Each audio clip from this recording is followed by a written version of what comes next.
All right, so we're going to be doing now part two of our 25 terms of graphic design, or terms that designers use, but in English. Okay, so Pantone, or Pantone matching system. This is just a standardized way to mark up colors for printing, but these colors are not your typical CMYK or RGB colors. These are special colors that are matched specifically, so that means they have to be put in a separate ink tank all to their own. Warm colors. Warm colors are colors that make you think of heat, like red and orange, yellow, right? These colors are friendlier, they're cheerful, and they make you feel warm. They make you think of summer, things like that. Cool colors. Cool colors make you think of cold weather, cold temperatures. Purple, blue, aqua, green, and light green all give you that summer, that wintry kind of feeling and make you think of ice or snow, things like that. Okay, a gradient is a gradual change from one tone to another.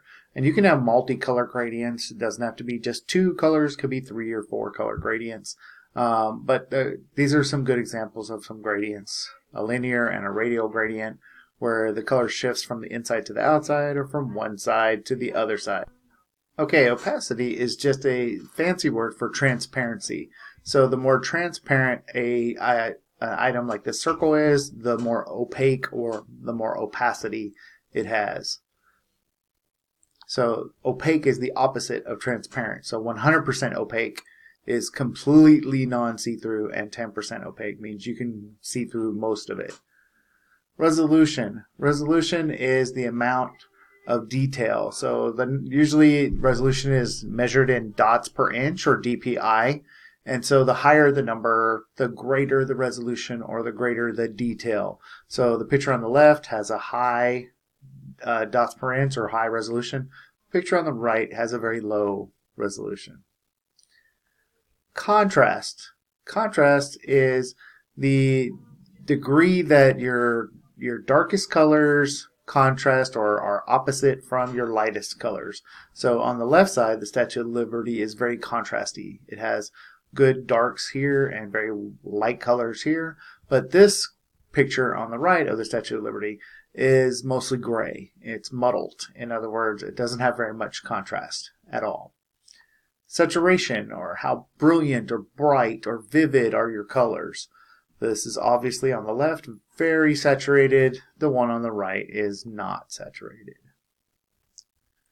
Rule of thirds. The rule of thirds says that if you divide your image up into thirds, both horizontally across and vertically up and down, that your most important element should land on one of these four lines. In this case, the lighthouse lands right on this rule of thirds line on the right hand side, and in fact meets up with two of the horizontal or going across rule of thirds line. So there are also these hot spots where the lines meet. So there's four of those, and if you have your big object, your most important object on that, then you have good design.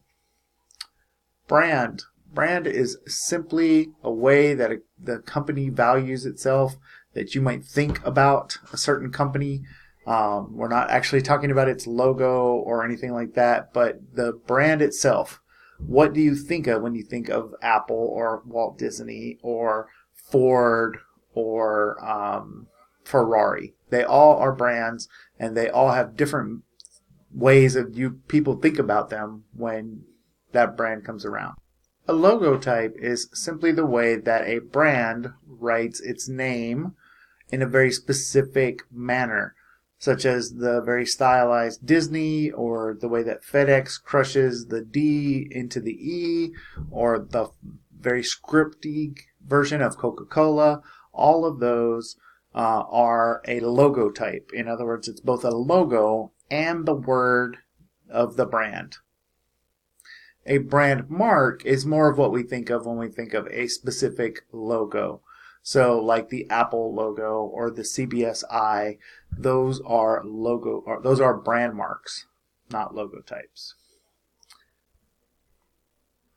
Designing with a grid. So one of the ways that makes it easy to design is by using a grid.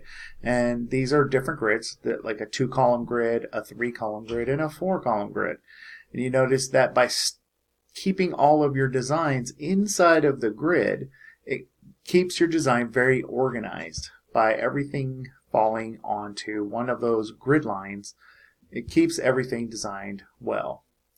Scale. Scale is simply a way of measuring things versus other things. So, and you can show shape and proportion in that scale. So the A is super big and then the D is super small. So what is the most important? Obviously the A, and the D is the least important. You can show that simply by using scale.